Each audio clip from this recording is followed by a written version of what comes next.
What are you doing? Yeah. Adjusting your headset. Yeah, just took my head's massive. Do you find wearing those awkward or not? I can't stand them. Yeah, me neither. I hate headphones. It reminds me of when I used to work at I used to work in Churchill in insurance. Oh, And really? I used to have to yeah, wear these. I know that, yeah. I used to have to wear these every day, and they used to wind me up like they leave a proper, like you just want to rag your head. They leave like a mark. I find with the headphones, I always find that they leave like this like mark, an indent in your hair, and then They just make me never comes out. claustrophobic. Yeah. It makes me feel claustrophobic. I need to get better ones actually, because yeah. But anyway, how are you? They are funny. I am very good. I'm very good. Good. Got my birthday presents all in front of me still. Oh, Yeah. Carla, the only person to get Ash presents. I got a jumper from my mum and then like a million presents from you. I know, but it makes me really sad that you don't get presents for your birthday. Do you know, I'm glad, because obviously, to people who don't know, they were in the bin. The guy put them in the bin. I know, I was going to him, you ungrateful bastard. You didn't even say thank you for your presents. You went, I haven't got my presents. Well, you know what's really funny is actually I felt the same about you. Is I was like, Carla always sends me presents. Like, I think you go, I don't have presents, but I was like, but Carla always sends me presents. And then it came up, you know, like the time hops, and it's like the Yoda you got me, and I was like, Yeah. oh, I've got nothing this year. Show them the one you got this year. Yeah, this year we've got. Let me bring us so we can see. So we've got The Mountain Is You, which is a book which I've actually wanted to read for a long time. Very good book. Very good. We've got a Gandalf pop figure, which is in like a hardcore plastic one. So these are hard to get. These ones specifically. That's Carla's face. Just for context, it's because he is a very wise old man, like So Gandalf. you call me Gandalf, or you call me Yoda, which is they got the little baby Yoda as well. Yeah, because Yoda is the one that teaches but doesn't do, but is still the expert. I love it. So Ash just doesn't do, but just Doesn't teaches. do, just teaches how to do it. The guy, that's something I got. Someone said to me, said, you're the guy behind all the people who are doing really good stuff. Yeah. And I was like, yeah. And they said, but I've never heard of you. I was like, thank you. That's kind of how I want it to be honest. And then I got this. Do or do not. There is no try. That's literally you. If you're going to do it, if you're going to say you're going to do it, just do it. If you're going to do something, just do it. And then say it's not working. But don't say that you are and you're not even trying. I love it. It is very much. So it's great. They are very much me type of presents. So I'm very happy. You are hard to buy for, though. But we were joking about it. Because someone said it's about mine and your relationship. Because who were we chatting about? And someone said something about it as we were trying to say, oh, you've known Carla for a long time. And I said, just to put it in perspective, and people don't know this, I said, when we found out that we were having a girl, like me and my wife, you know this. So I said, the first person we called, we were waiting for blood tests, and we FaceTimed Carla. I was like, because you were like, straight away we were waiting, we were like, it's a girl. But I said I'd called it, didn't I? I said she's definitely having a girl. And I mean, there's a 50-50 chance of it, like, so it's not that hard. But yeah. But you said that last time as well, and you were right last time. So that's what's so funny, because like we called you before we called our parents. So it's one of those, like, you know, everyone knows that. It's like we've been a long time, you know, worked together a long time, so it's good. Yeah, so just for future clients, I'm the favourite. I think it'd be hard to beat, to be honest. It would be very hard to beat. Because as we said before, future clients are building on the side on your and many other now success stories.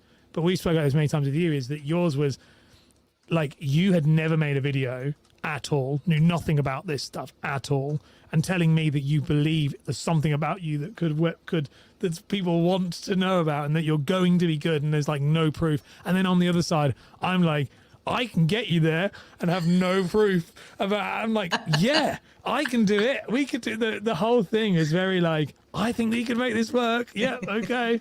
You say, but neither of us had any proof we could actually do it. No idea. Like literally, like, yeah, I believe it. Do you know how to use social media? No. Do you like tech? No. Do you like no?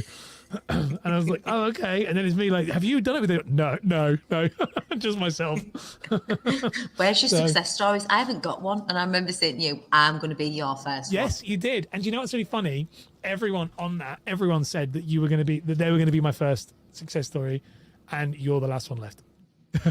So Very true, and you Definitely. are. You very much are. Like, it'd be very hard to beat you, but you're also a thorn in my side for that, because your success, and I will put this out to people who's watching this. Your success has been hugely part to what we've done together and the work we've done together, but also hugely part to the fact that you are kind of you're a superstar on your own.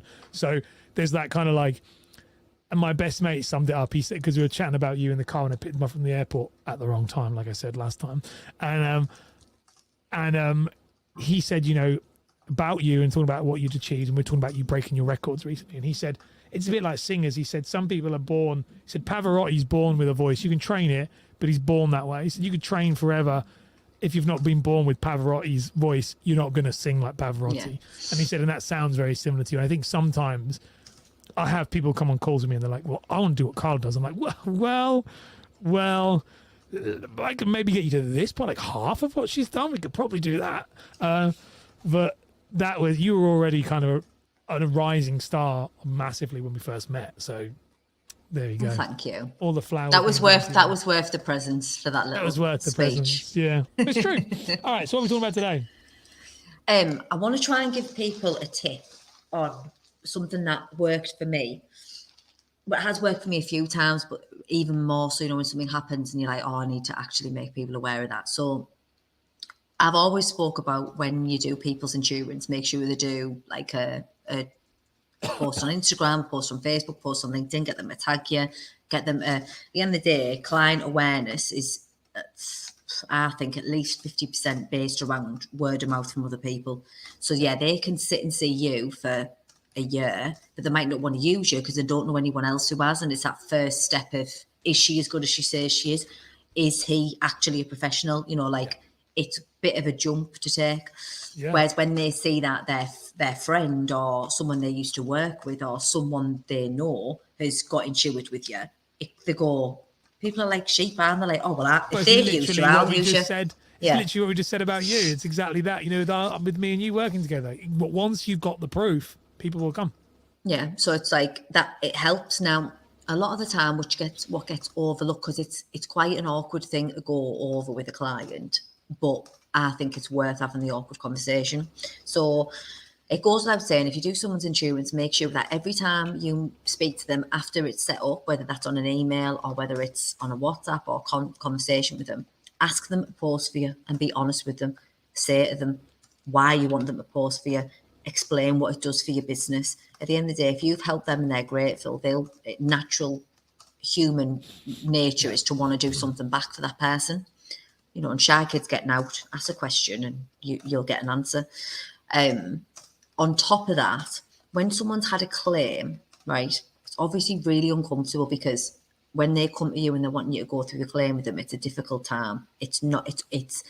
They're not bothered. Let's be honest, right? Yeah. God forbid someone's going through cancer or someone's going through something traumatic like that, or they're off work sick. The last thing you want to be saying to them is, right, well, you've been paid. Do you mind doing me a post? Because it really helps grow my business. Which it's just awkward. And I get it, right?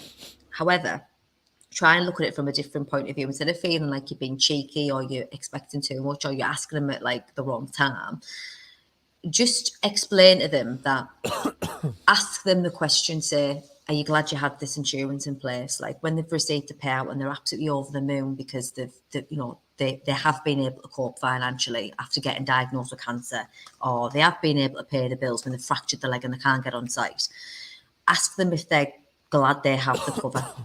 Now, if they say yes, which they will, because they've just received $5,000, then say, would you please mind doing me a favour? Not just for the fact that it's going to help my business, but for the fact that there's so many people out there who don't believe that insurance pays out, that don't believe that insurance is actually worth having, because big companies don't like to pay out insurance and they'll get out of doing it.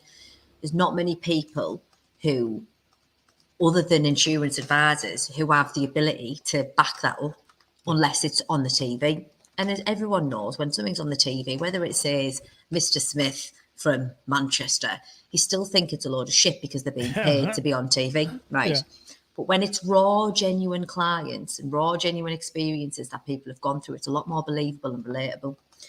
So don't waste the opportunity not asking the question. And I've had this happen now about 5 times. I had one where a couple of months ago the client was absolutely fuming. I mean fuming, going mad, saying that like the claim wasn't getting paid out, it was taking ages. They were going to cancel their insurance once it had been sorted because it was a joke and all this. Shut up. And then I was trying to explain to them, guiding them through everything. And in the end, long story short, it was actually that the doctors had told them they'd sent the report and they hadn't. And a client, right or wrongly, a client is very quick. We're back after our technical difficulty, and I've been promoted to the side now. I don't know what has happened. You know? No, it's just It's fine. But anyway, so where did it get up to? Client story. So you were saying you had a client kicking off because the doctor had waited. So it's always obviously the insurance providers, it's not the doctors. And long story short, it was a problem. And then faith was restored when the report come in and it got paid within 3 days. And that one, I was thinking when it was going on, I'm not going to be able to speak. Am I boring you? No. I'm not going to be able to speak to, like, ask this client to do. Sorry, Carl. I'm not going to be able to do a post for me because he's furious. Once that money hit the account, he's loving life. I've been added work groups with him. I've been added into Facebook groups. He's promoted me all over Instagram and LinkedIn. And it's the question because you get a lot from it. And I've just had a client last month. He's had an injury. And the other day I got on. Am I repeating you? No. I am to me, which is very annoying. So I had a client who had an injury, fracture cover, income protection.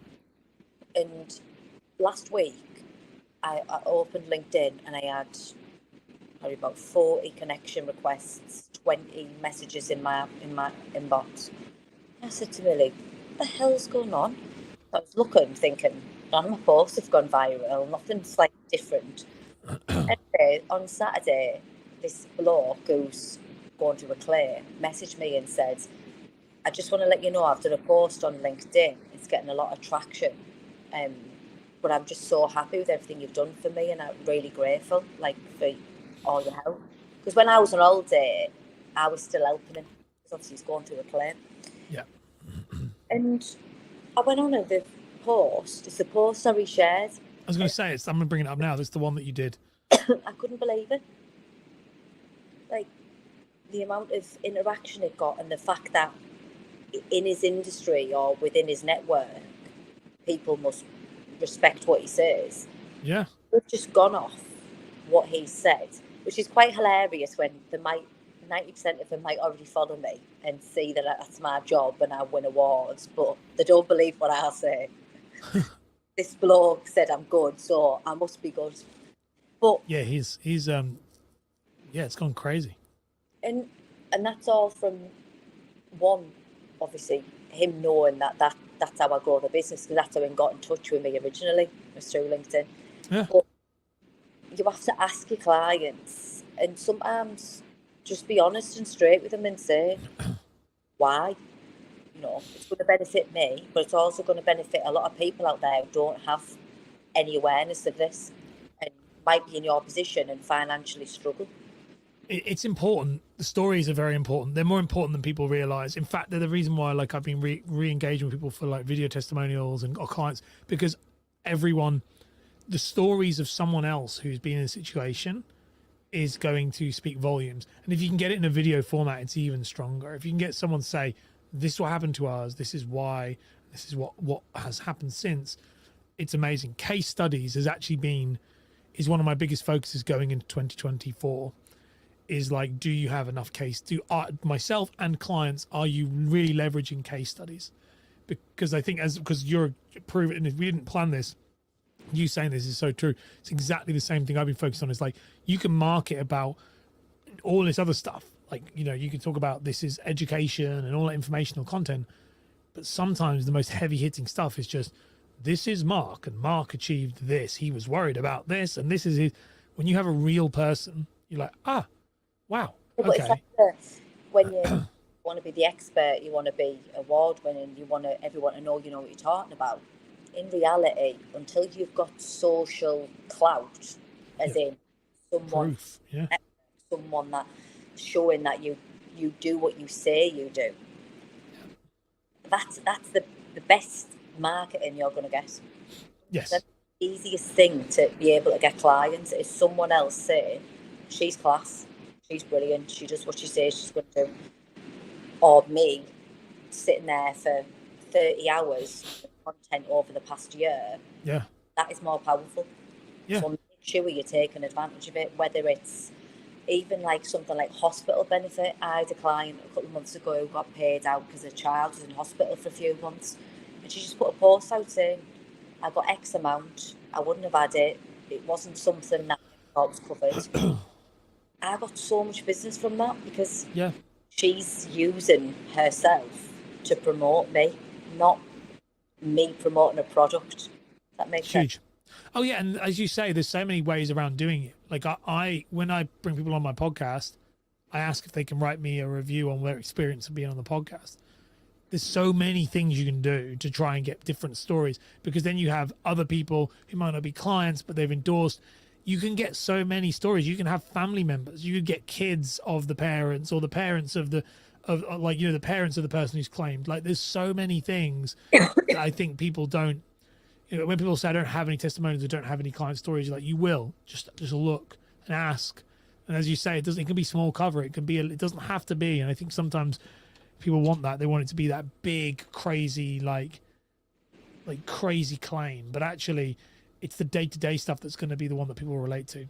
Yeah, your day-to-day, you should be asking every client to do posts for you, because that's, again, that social proof that you do your job. But claims, 100%, do not be wasting the opportunity to show people what you actually do works. Because the biggest battle, the biggest hill we're climbing in this industry is getting people to believe that insurance pays out. And if someone else who isn't an advisor is backing that up, you've won half the battle. Hugely, completely agree. What's your parting words on this one? Shy kids getting out. Love that one.